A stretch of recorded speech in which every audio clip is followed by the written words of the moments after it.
Hello everyone, my name is Brad Hawkins and I play the cello. And in this instance, I play the cello for the Lake Washington Symphony Orchestra. Now, I have played this cello for a long time. And as a matter of fact, I had this very cello built for me by a person in Portland, Oregon. And this is while I was just a little bit older than you. So I'm going to play just one little thing for you, and then I'll talk a little bit more about the instrument.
Well, thank you. That was a prelude for a piece that was actually designed just for solo cello. There's no other part that goes with it. Now, the most important, well, a very important thing that cello does is to play with other people in an orchestra. So oftentimes I will sit with anywhere between 2 and 10 other cellists, all sitting together, playing together, and playing all the same notes or very similar notes in a concert. And then there are other parts of the orchestra that play other bits of music, and it all goes together in a big stage.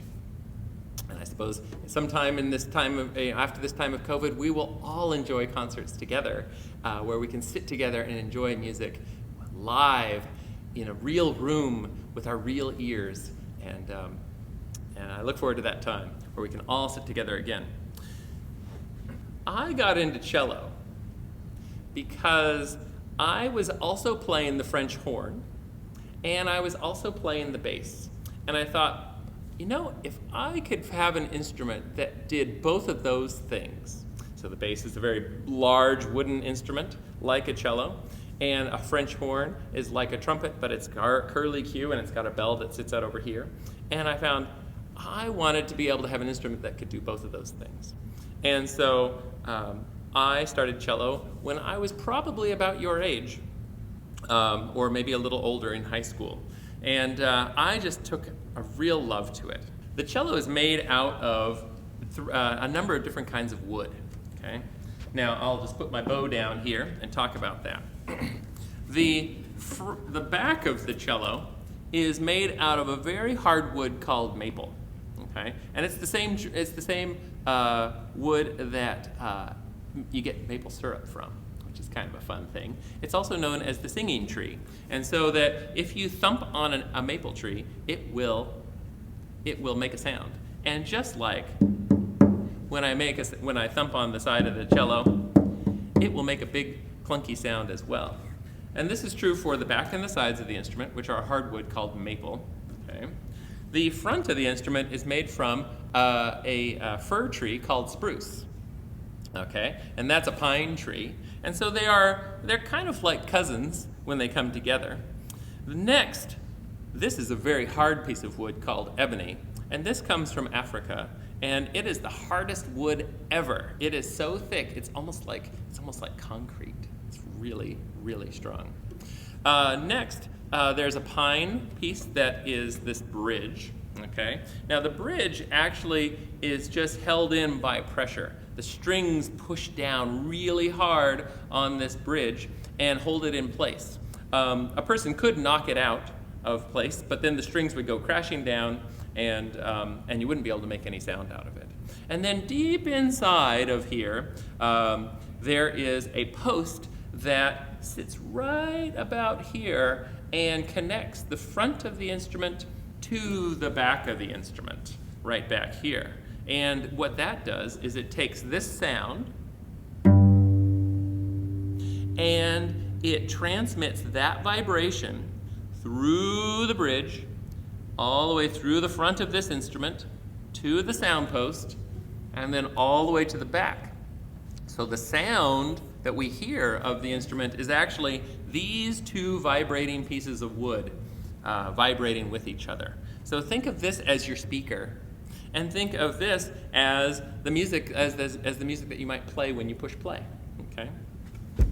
Next, a very hard wood is used for these tuning pegs, and I'll show you those in just a second. And then a very hard wood is here to hold the strings together. Okay. Now, this is called an end pin, and this fits inside the instrument. Okay, and that way I can put it in a case and carry it to the next concert that I might have. Notice I tightened up this part, and now it doesn't come out. But if I open it up, and then depending on how tall of a chair I use, I can lengthen out the end pin. I'm just guessing where it goes from here. Okay, that feels just a little bit high, and here we go. The next part of this is that I probably play this instrument anywhere between 1 hour and 12 hours in a day. That just seems crazy, doesn't it? It's a good thing that this instrument doesn't require any batteries, because I would run through batteries quite a lot. But it does require a certain amount of upkeep. For instance, the strings wear out. Sometimes the bridge will get tired and will bend, but really this bridge has been on here for a long time. And sometimes the instrument is very delicate, and it will crack in bad weather or if you drop it. So it's a very tender instrument, and you want to keep it in nice shape. Sometimes I have not kept it in such nice shape. Here's some wear from just rubbing up against my shirt and the buttons on my shirt. If you can see all that. And I thought it was a bad thing, but the man who made my cello said, "Oh no, I love that. I love seeing that kind of wear. It makes it look like a real instrument that's been really played in." So it's kind of like a favorite pair of shoes that you have. They may be a little older, but they just fit so perfectly. And that's like my cello.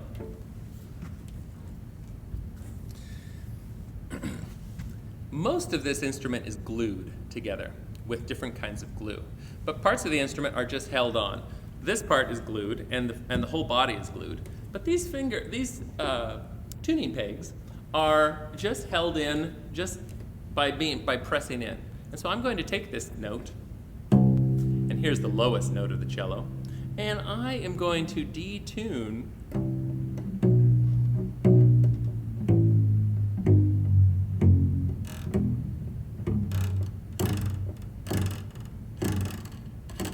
And that's how you actually take a string off. But also, notice how floppy that is.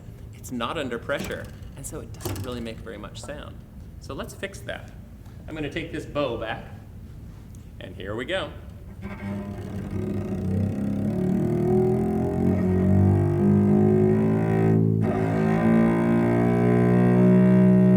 And let me guess where the sound is. Here we go. Ready? Watch this. I'm going to take both of these together.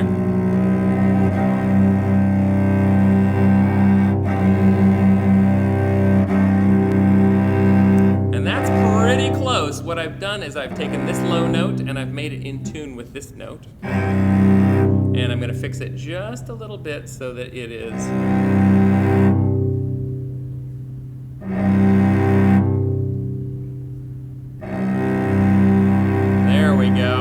Now I've got both strings working out. Let me do that one more time for you so that you can hear the sound come down.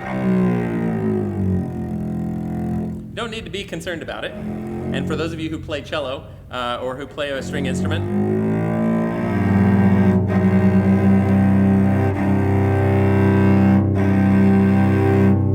all right.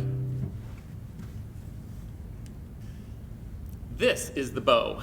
And now this bow is made out of carbon fiber, but lots of bows, most bows are made out of wood or fiberglass. This is a really nice material, but historically the best bows come from wood that's made in Brazil.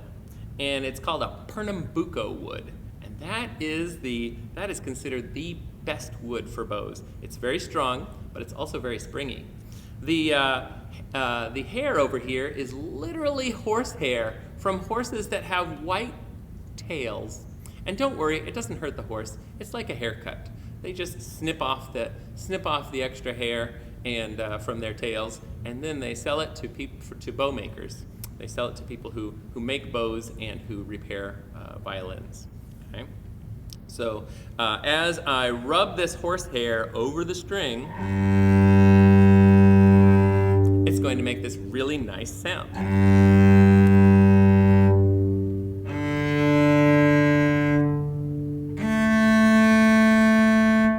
Okay. Now, the cello is one of the lower instruments of the orchestra, and it plays from all the way down here on a C, and it keeps going up.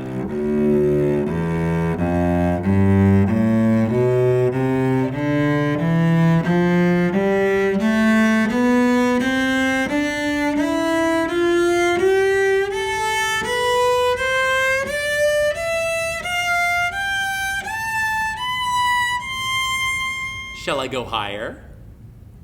Okay, I'll go higher. Here we go.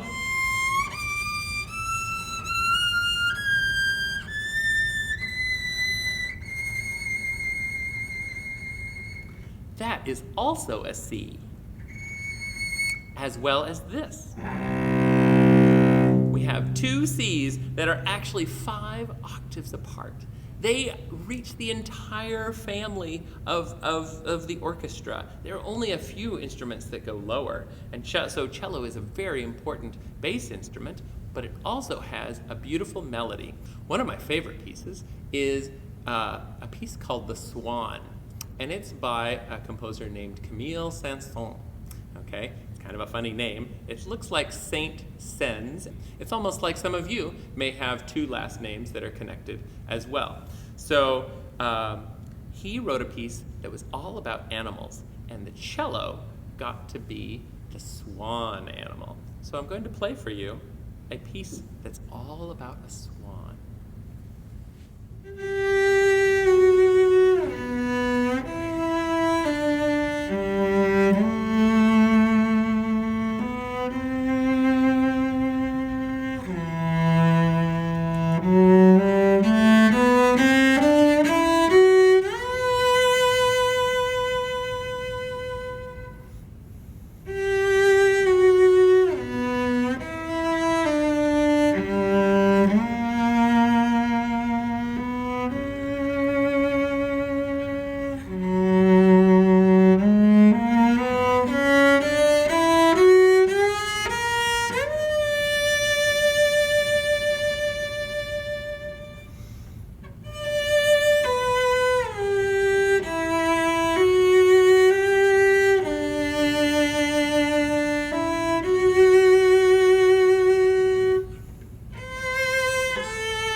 I also like to spend a lot of time playing music for films, or for video games, or for rock bands. And this is kind of a fun place where cello can really come into its own.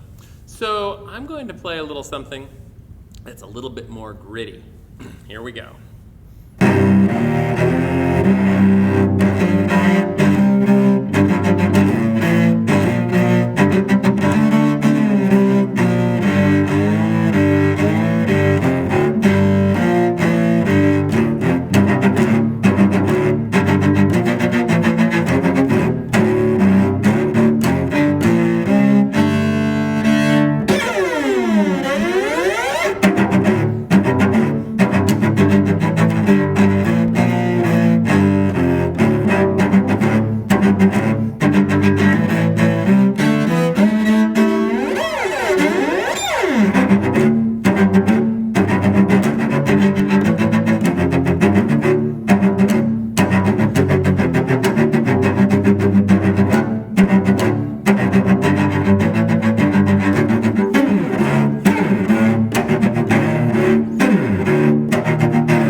So that was a piece by me.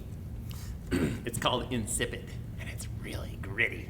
I hope you enjoyed it. As you can see, the cello can do lots and lots of things. It can be involved in playing improvisatory music. It can be played in different kinds of world music, and it can be played in classical music, as the pieces that I've played as well with you. So I'm going to play something else. I'm going to play something else that is a little bit more Eastern looking. So this is a piece called Children's Game by Bright Shang. He's a Chinese composer. And it's going to be just a little bit like an instrument that you may have seen, a Chinese instrument that is set, called an erhu. Okay? And so we're going to mimic that kind of sound. Here it goes.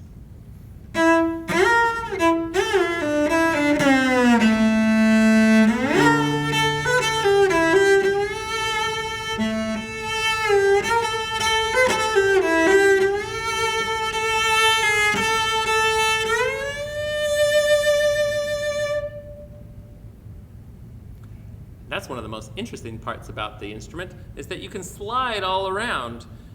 Here's kind of a trick. I don't really know where I should put my fingers, but my ear and the other people around me might tell me a good idea of where I should put my fingers. So I have to always guess. And as you can see on this fingerboard, there are no lines or anything to tell me. Now, if you were to begin, as a beginner, I did have little bits of tape to tell me where the notes were. And sometimes when there's a piece that's really hard, I'll put a little mark right here or right somewhere where I need to hit exactly the right note. But most of the time, I just have to kind of listen and adjust. So there is this aspect of cello, violin, viola, bass, where we can slide around. And it's kind of like a voice. You can do this. Oh, oh. So let's try something like this.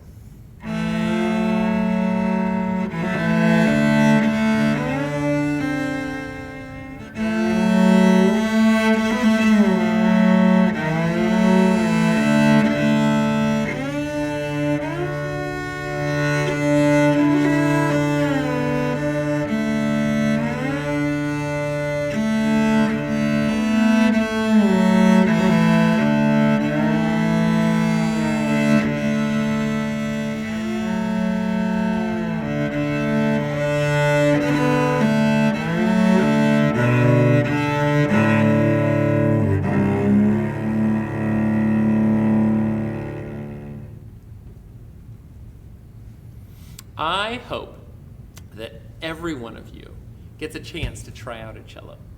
I hope that every one of you says, you know, I'd like to feel what this feels like. I'd like to sit down and have the instrument on my chest, on my knees, and feel what it's like to make music like this with this kind of an instrument. A cello is an amazing instrument, and it can go super high, super low, and it can be used in all kinds of music.